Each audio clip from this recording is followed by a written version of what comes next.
Welcome back to another APW pressure washer repair video. Today we're going to install a vertical shaft pump. Here you can see this is the original pump that's mounted under the engine right now. We're going to replace it with an upgrade pump kit, which comes with the bolts and the mounting hardware.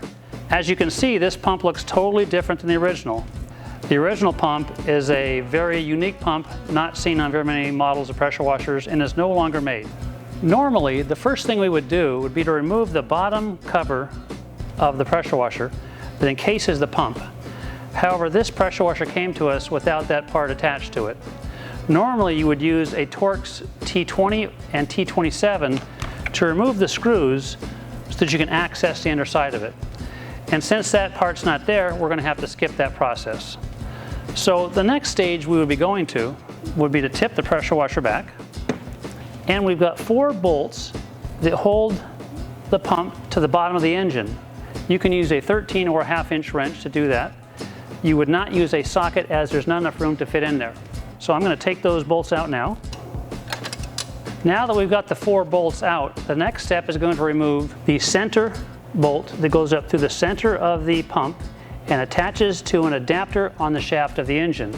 Now you may need to put a screwdriver in the middle here to kind of hold that cam from turning. Otherwise, while you're turning this, you're going to be turning the engine. So this kind of acts as a brake. So I'm going to go into reverse here and spin this out.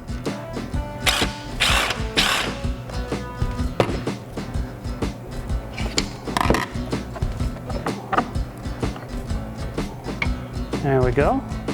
We've dropped the pump out. And now what we're left with is the shaft coupler adapter that adapts the pump to the engine.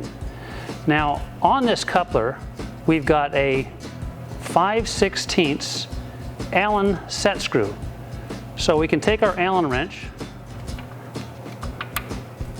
loosen that set screw, and we should be able to pull that right off. There we go. That's our adapter. Now, once you've taken that off, you're likely going to want to clean up that shaft to give you a nice smooth surface so that when you go to put the new pump on there, you don't have any dirt and debris that might prevent you from installing the pump. Now, if we look underneath here, we can see we've got 3 bolts holding the engine onto the frame. This is going to be the same locations where our new pump is actually going to be mounting up to. Those holes are already there. And my next step is going to be to take off these 3 bolts. Now again, for the sake of speed and efficiency, I'm going to use an impact tool, but you can use a hand ratchet. And I'm just going to loosen them up. And I'll take the rest of it off by hand because I want to be able to turn the pressure washer back up. And then I can take those out and I don't have to worry about the engine sliding off. Now what I'm going to do here is I'm going to take the engine off the cart here. So if we look at the bottom of the engine, we can see the 3 points or the 3 legs of the pump are going to be matching up. So to solve the curiosity aspect of it, let's kind of slide that on there and rotate that. The inlet and outlet tubes are going to go in front of the engine.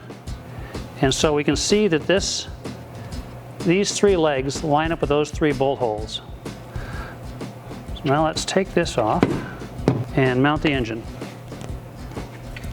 While I was away, I decided to take the plastic shroud off the pressure washer. I did this for 2 reasons. I want you to be able to clearly see what's taking place underneath there. The other reason is it kind of gets in the way when you're trying to get your hands in there to line up the pump and to put the bolts on.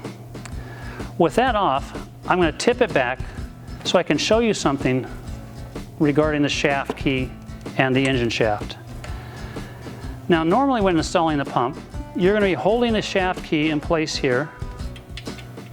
As you can see, it's kind of loose, and trying to push that pump up there and line it up.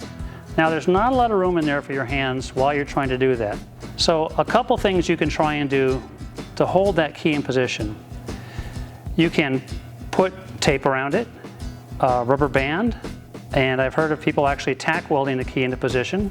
And those things will work, but what I've learned to do is I will take the shaft key, put it on a hard surface, take a hammer, put a dent on either side of the corner, which will flare out the metal so that when I go to put it up in the groove of the engine, I'm going to have to tap it in place now carefully because we don't want to put any more dents there.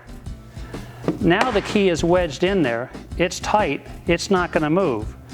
Now when I go to install my pump up there, I don't have to worry about this key falling out of position. So at this point, we can take the bolts back off, tip the pressure washer back up,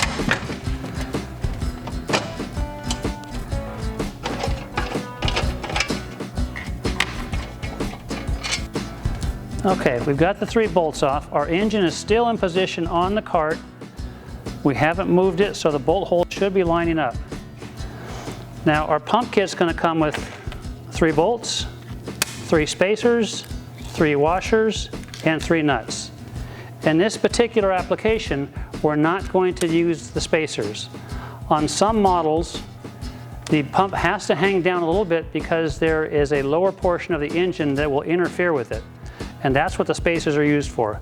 In this particular application with the Honda engine, that's not necessary. We've got the key of the engine lined up towards the front. We're going to take the pump and turn the shaft so that's in the same position. We're going to place it up there, line up the key,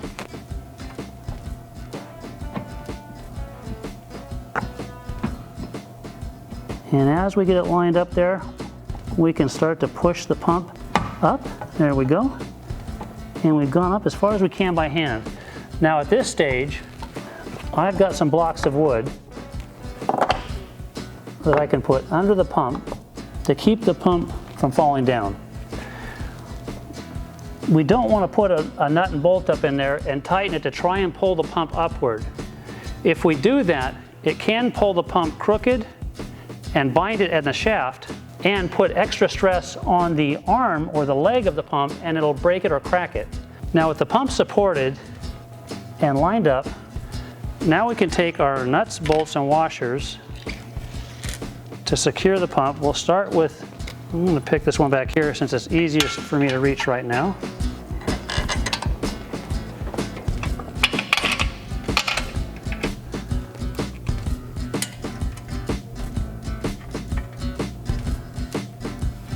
Now with those 3 in loosely, I'm going to actually make sure this pump pushes up a little higher because I want my feet to be flush against the bottom of the frame if possible.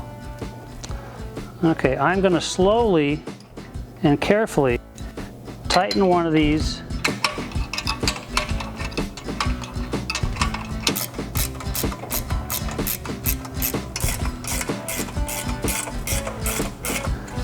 Okay, now all 3 are snug, but before I tighten them all up completely, I want to look underneath and make sure that all 3 feet are flush with the bottom and that I'm not putting any undue stress on the legs.